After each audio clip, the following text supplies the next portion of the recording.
Jenazah anggota polisi yang tewas diduga bunuh diri di Mampang, Jakarta Selatan telah dimakamkan di kampung halamannya di Manado, Sulawesi Utara.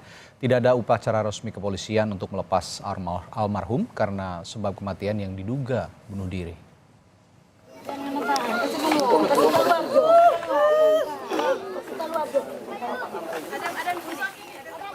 Isak tangis keluarga korban tidak terbendung saat jenazah korban dimasukkan ke liang lahat. Korban dimakamkan di pemakaman Islam Desa Kalasei, Manado, Sulawesi Utara pada Minggu siang. Sebelum dimakamkan, jenazah korban terlebih dahulu disolatkan di Masjid Nurul Iman yang berada tidak jauh dari rumah korban. Jenazah korban dipulangkan ke Manado pada Minggu pagi tanpa dilakukan otopsi karena permintaan keluarga.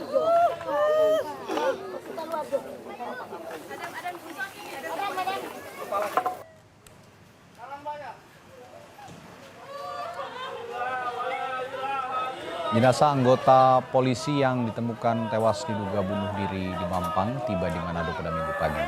Korban mendapat pengawalan dari rekan-rekannya yang bertugas di Satlantas Polresta Manado di perjalanan menuju rumah duka. Rumah duka dipenuhi kerabat keluarga dan rekan-rekan korban. Isak tangis keluarga tidak terbendung saat jenazah korban sampai di rumah duka.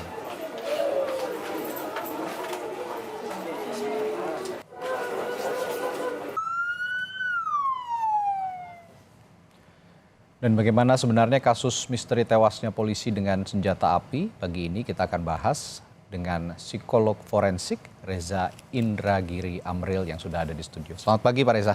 Selamat pagi, Assalamualaikum. Waalaikumsalam warahmatullahi wabarakatuh. Pak, ini kan dugaannya bunuh diri ya, dikatakan begitu. Nah, sebenarnya apa yang bisa Bapak lihat? Kenapa seorang anggota kepolisian begitu nekat mengakhiri nyawanya dengan cara seperti ini? Sebetulnya saya meragukan bahwa almarhum ini meninggal akibat bunuh diri. Oh, gitu. Tapi oke lah, Oke. balik ke pokok pertanyaan, apa yang bisa kita pahami terkait dengan personil polisi yang meninggal dunia? Oke. Ada sekian banyak riset yang menunjukkan 4 faktor risiko utama di balik personil polisi yang pada akhirnya memutuskan untuk mengakhiri hidup mereka sendiri. Oke. Yaitu kecemasan. Tentu saja kita tidak bicara kecemasan biasa, tapi kecemasan yang hebat. Betul. Yang kedua, depresi. Yang ketiga adalah penyalahgunaan narkoba. Dan yang keempat, konsumsi miras. Apapun itu, 4 faktor risiko ini menunjukkan kepada kita bahwa ketika seorang personil polisi pada akhirnya memutuskan untuk melakukan tindakan yang sedemikian fatal, sampai kemudian menghabisi dirinya sendiri, ini bukan merupakan sebuah akibat dari situasi yang berlangsung dalam tempo singkat, tidak.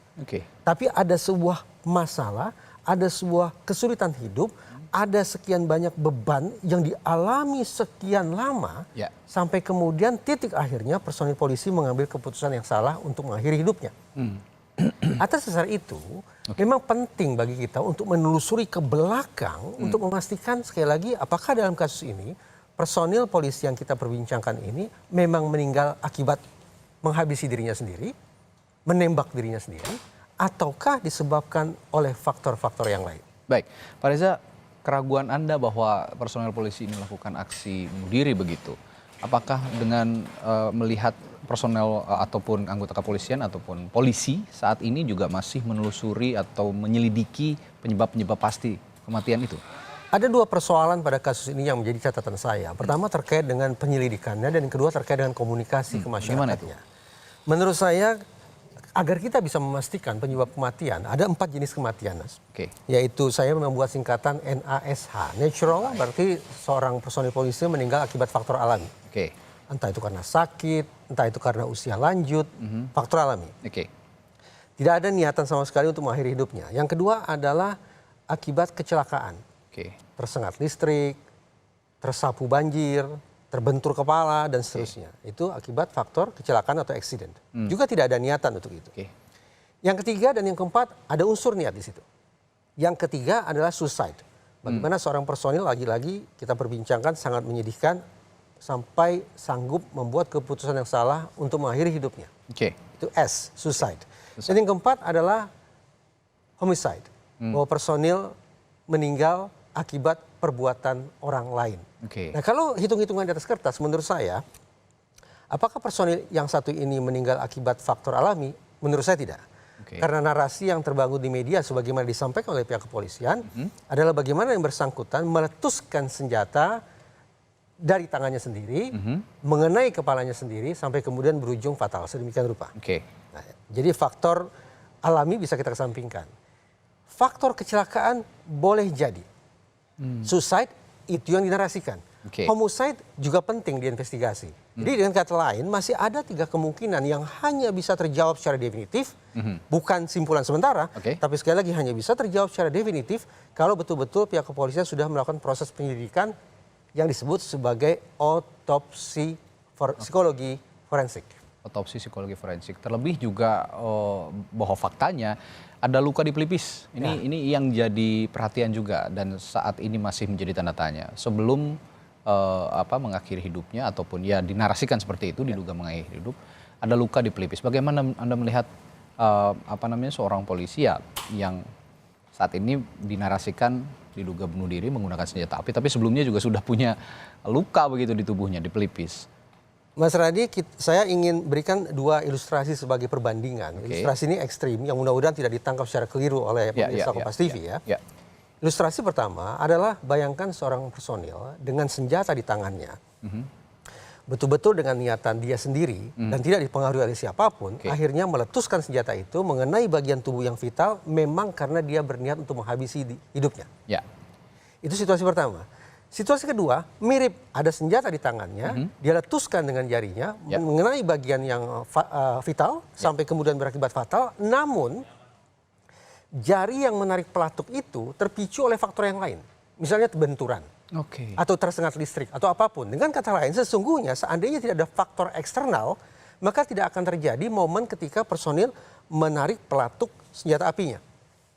Situasi 1 dan situasi 2 kemiripannya apa? Sama-sama ada senjata di tangan mengenai bagian vital. Tapi perbedaannya adalah ternyata pada situasi pertama ada unsur niat dari personil tersebut untuk menarik pelatuknya. Kita bisa kesampingkan faktor eksternal. Sementara situasi kedua justru penyebab terjadinya peristiwa naas tersebut adalah karena faktor eksternal.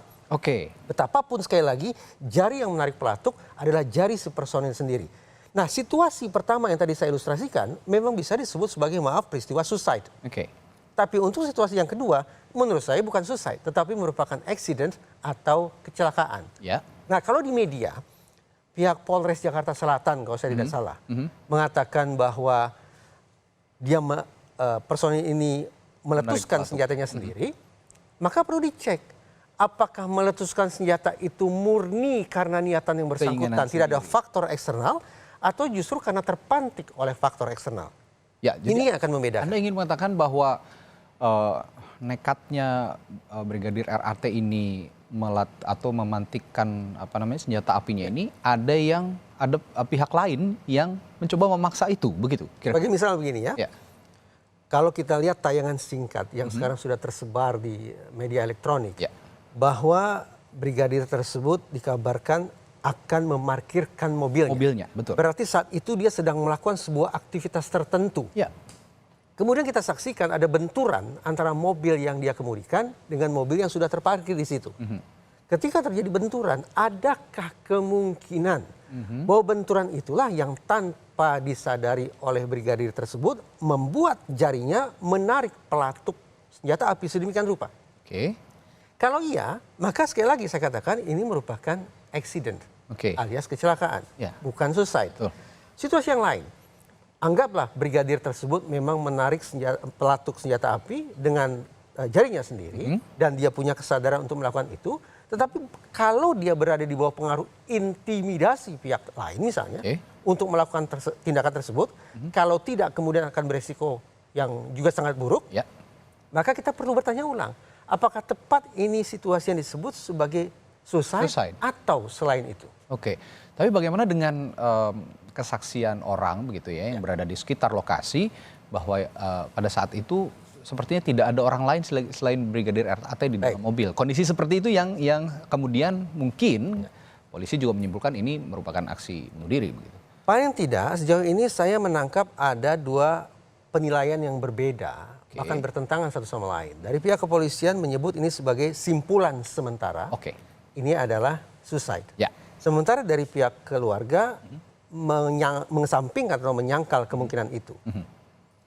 Hitung-hitungan di atas kertas, ketika sudah terjadi kontroversi tentang penyebab kematian seseorang, siapapun itu, maka psikologi forensik mengajukan rekomendasi untuk melakukan otopsi psikologis. Otopsi psikologis sekali lagi akan bisa secara definitif menyimpulkan apakah seseorang meninggal akibat faktor alami, kecelakaan, suicide, ataukah homicide. Nah, bagaimana kemudian metode otopsi psikologi ini berjalan? Pertama adalah dengan melakukan pemeriksaan dokumen terkait dengan kondisi kesehatan personil. Personil ini disebut memiliki senjata api. Silakan datang ke unit psikologi Polda setempat, cek bagaimana kondisi kesehatan yang bersangkutan ketika akan mendapatkan atau memiliki senjata api. Adakah tanda-tanda dia memiliki abnormalitas psikologis tertentu? Akal sehat mengatakan kalau dia memiliki permasalahan hidup yang serius, apalagi katakanlah memiliki gangguan kejiwaan tertentu, maka sudah barang tentu dia tidak akan diizinkan untuk memiliki senpi. Senjata api. Dan demikian sebaliknya. Karena dia sudah diberikan izin untuk memiliki senpi, maka apa gerangan penjelasan bahwa ini disebut sebagai misalnya akibat gangguan kejiwaan atau masalah hidup yang sedemikian hebat, termasuk masalah pribadi yang juga diutarakan oleh pihak kepolisian.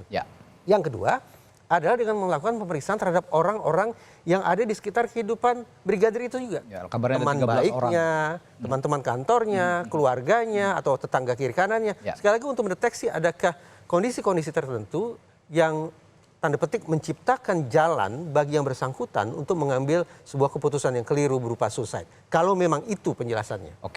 Kita kesampingkan dulu simpulan dari kejadian ini, dari kepolisian ini. Tapi saya ingin meng-highlight sedikit ke belakang.